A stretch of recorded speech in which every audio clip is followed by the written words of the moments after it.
So, I give you 10 list of word. Then, try it to remember. Okay? Ha?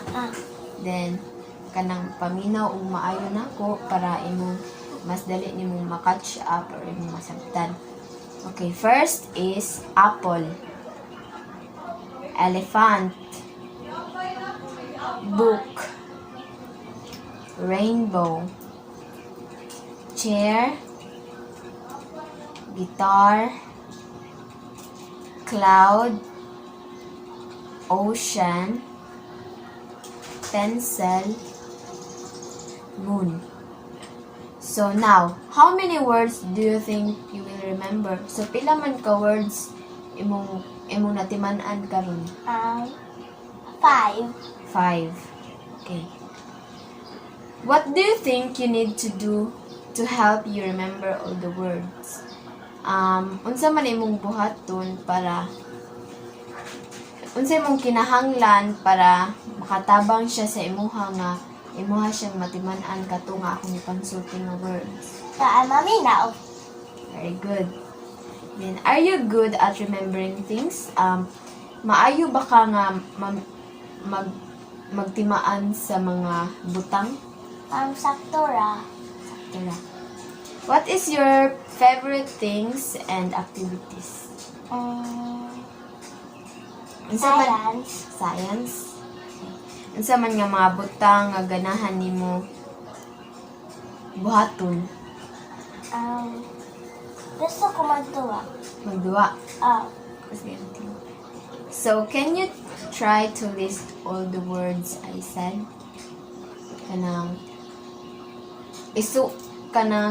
Pwede nimo isuwat ang mga words nga akong gisulti gaina? Oh, sige. 4. Isuwat ang mga kanya katong akong nakakita. Katulad mo na inamdaman.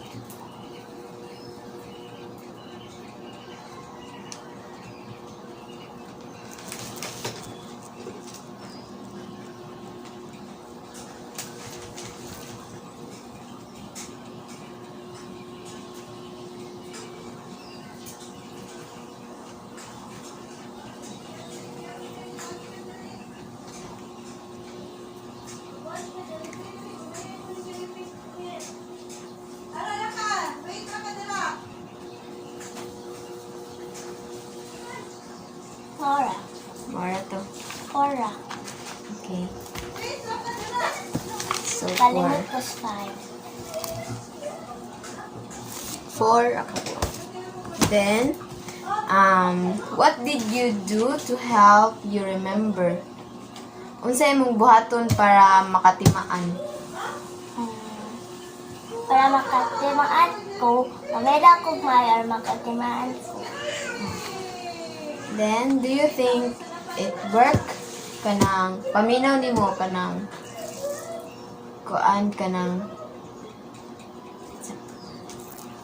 do you think it work?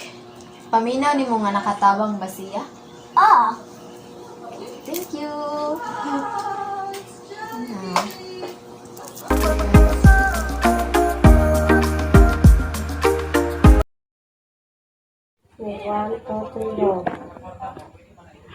Ganahan ka magbasa? Unsa man ang imong ganahan nga basahon? Sa Superbook. Ganahan ka sa Superbook. So, unsa man ang imuhang mga mga buhaton para dali ka makakaton? Para mutanaw lang ba ka, mabasa ka, or imuha lang paminahon? Basa na. Dali ka makakaton ng basahon? Para nimo importante ang pagbasa. Kaya nga naman, para makabasa sa iyong pagsasakto. tabangan ba ka sa imong maestra para makasabot o makahinumdum sa imong mga gipambasa?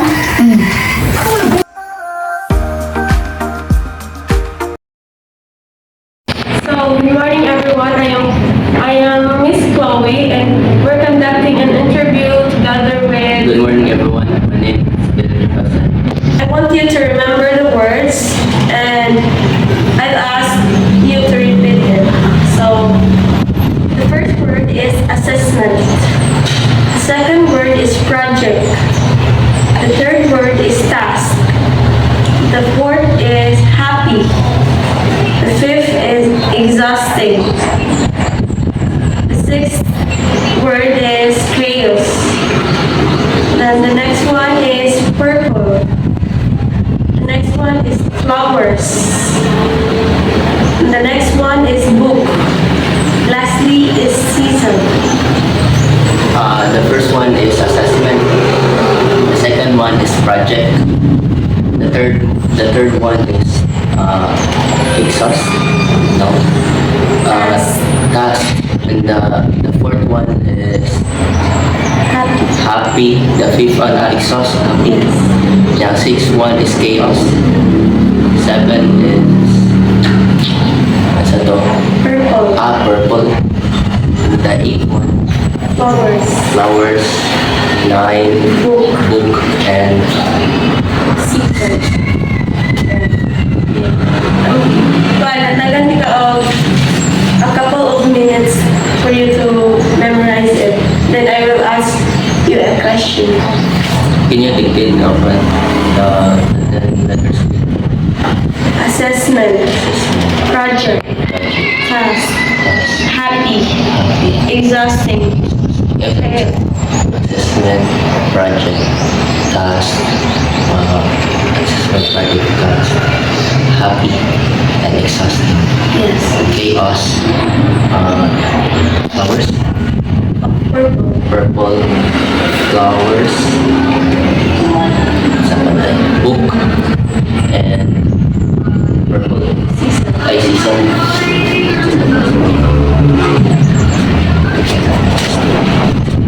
So, how many words do you think you will remember?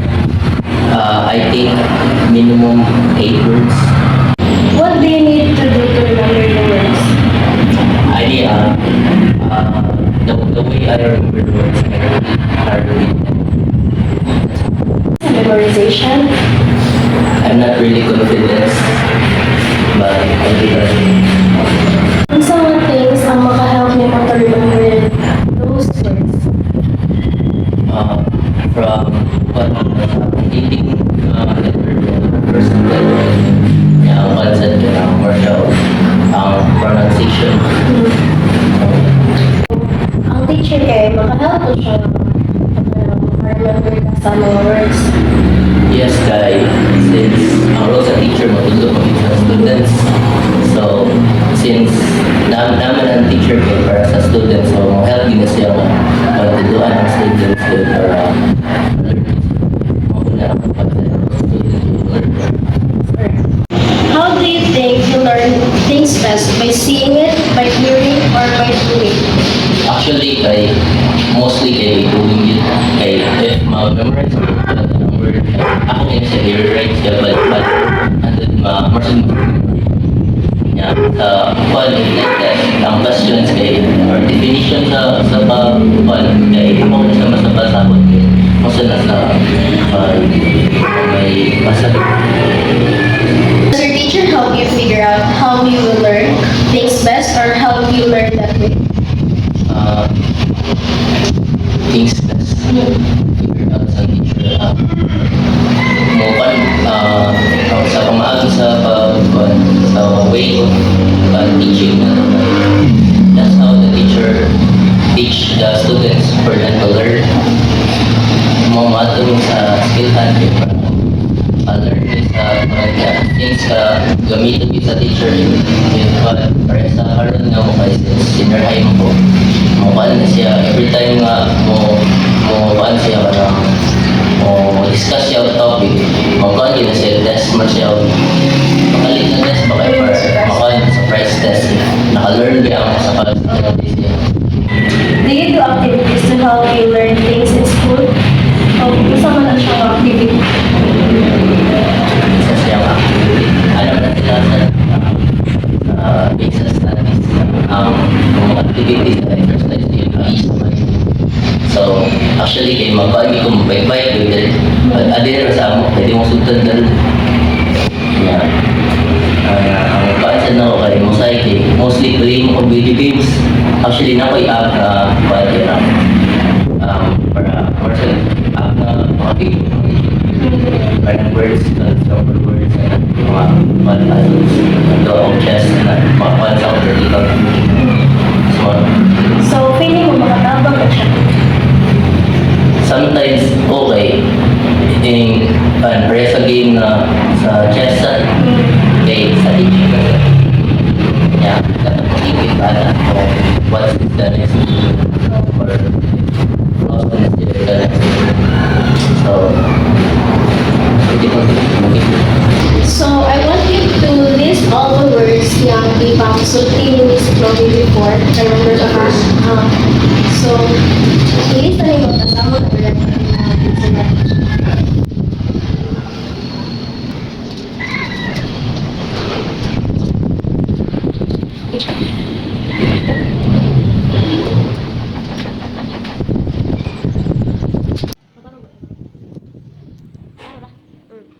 So, yung sa man yung pag-remember ang words. sa pag-remember ko sa words isa words na lang. So sa kung kuwan sa nung pag-uwi ko ako sa balik ako ba sa akong mind ibalik ako story sa akong mind ibalik ako story sa akong mapa para remember na ko niya sa akong giingon sa the way na ko pag-remember kay una-una ko ang hinti niya ang concept pronunciation. I'm going to tell you a short story. Listen carefully, and I ask to retell it. And ask you to retell it. Just like what I have said. So, one morning, Leo went to the park to play. He saw a big, colorful kite flying high in the sky. He wanted to fly the kite, but it was stuck in a tree. Leo tried to reach it, but it was too high. Then his friend Zoe came by, and together they found a long stick to get the kite down. Leo and Zoe were so happy they managed to get the kite back. They spent the rest of the afternoon playing and having fun. I will repeat my story. So one morning, Leo saw a big kite, and the big kite stuck in a tree. So Leo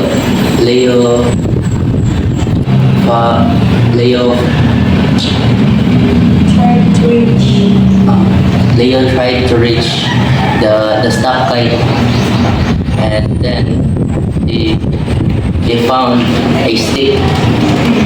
So he tried to reach the kite with the stick, and then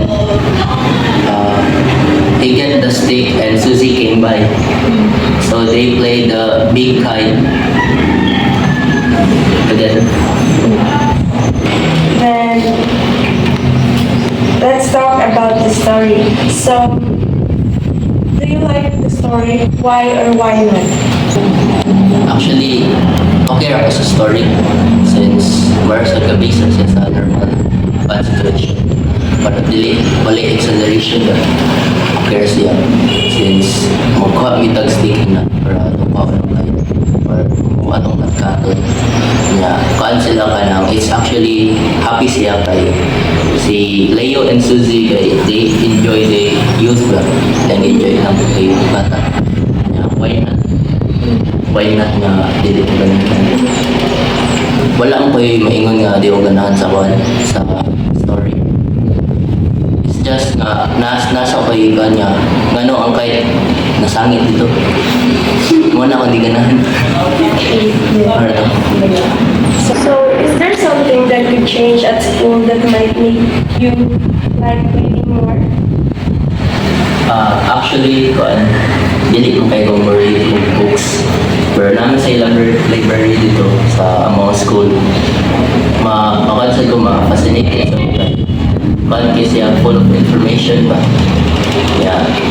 Yeah, actually, if mo ato ko sa library, akong actually hindi something ako pa about si art. Since paano ko na interested mo ko sa art. Yeah, akong tanaw nila kung unsa nila ang mga science na sa online strokes. Dili ko na hadid mo kung yung nabasa dito. I'm more nga bandit ka lang mga illustrated. What kind of things do you read at school? Just like akong giingon, di ko mabasa. Since nasa may library na, other may sa library na, katulad sa nga libro kong masahon. Since daghan mo to siya upon books ito nga related siya sa more sa ito akong masahon. What stories do you read in school? Do you get big stories? Do I get the stories? But mabasa sa Google, nasa kay library time kay mabasa sa Google history. Ako sa basahon niya kung ano sa'yo kay ma-curious mo ko. Sa inatabo sa kanya. Mga kay ako sa basahon niya. Perhaps dahil ng mga documentary ba. Ako sa basahon kay ba't siya na interesting siya ba? Do you read stories at home? What do you like to read there? Actually kay nag-read ko karon og kanang manhwa kan Korean na kanang comic kan in terms sa genre kay mas interested ko sa sci-fi and kanang action. Actually sa una kay ganahan ko na romance pero bitin naman di ko ganahan. Why do you think stories are important? Based akong ang story kay important siya since ma-work na to ato ang imaginations niya kay sa pagbasa nimo sa story niya nasa kay makuha mga moral lessons na pili nimo ma-apply sa in real life ng mga situation and more. So, unsay mga pamaagi para makasabot dito sa imong gibasa nga story? Pamagi na ko since ang story taas na dahil ako silang basahon nga bal ka ng with understanding kaya para makaandin ako butang din ako sa panguna-una na ma-okay na siya kaya if nasa siya mo narrate sa story ako yun siyang paano na i-good lungkod din na ako maayo kayo para makasabot ko sa story na ilang ginagawa. One morning, Leo went to the park to play. He saw a big kite, colorful kite flying high in the sky. He wanted to fly the kite, but it was stuck in a tree. Leo tried to reach it, but it was too high. Then his friends came by, and together they found a long stick to get the kite down. Leo and Zoe were so happy they managed to get the kite back. They spent the rest of the afternoon playing and having fun. So one morning, Leo went to the park to play, and he saw a big, colorful kite stuck in a tree, and he tried to reach it, but he couldn't reach the kite. So he found a stick, so he could reach the kite, and then Susie came by and they played. So that's all